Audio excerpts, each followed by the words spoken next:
In the heat, your brain will literally shut down your power output before your muscles ever reach failure. You're riding in the heat. Your heart rate spikes 20 beats, but your power plummets. You feel weak, but you're actually experiencing cardiac drift. Wingo's 2012 study explains why. Your muscles need oxygen, but your skin needs blood to cool down. Blood pools in dilated skin vessels, reducing stroke volume. Your heart beats faster just to maintain baseline output. The real power killer is your brains. Perriard's research shows that around 38.5 degrees, your hypothalamus forcefully reduces motor unit recruitment to protect your organs. Your legs aren't weak. Exactly how much power do you lose? Tatterson measured a 6.5% drop in 32-degree heat at identical perceived exertion. Ely's data provides a reliable baseline.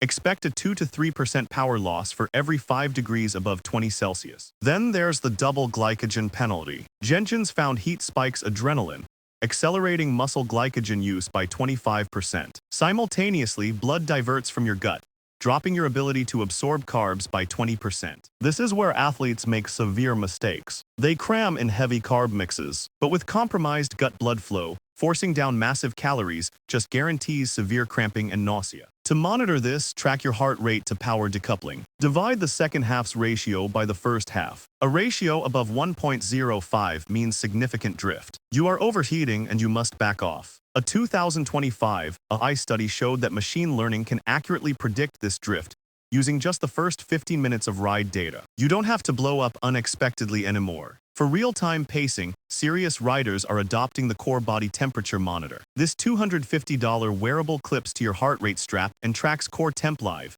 giving you data that power meters miss. Here's the pacing protocol. Below 38 degrees, ride normally. At 38 to 38.5, you enter caution, reduce to tempo. Above 38.5, easy spin and cool aggressively. Above 39, your ride is over. Stop immediately. If you don't have a sensor, use this mathematical adjustment. Reduce target power by 3% for every 5 degrees Celsius above 20. If your FTP is 250 watts at 35 degrees, target 228. For most people, the best defense is a negative split. Start 15% below target power. Let your cooling equilibrium establish itself, and hour 2 will be massively stronger. Adapt your pacing, stay cool, and ride smart.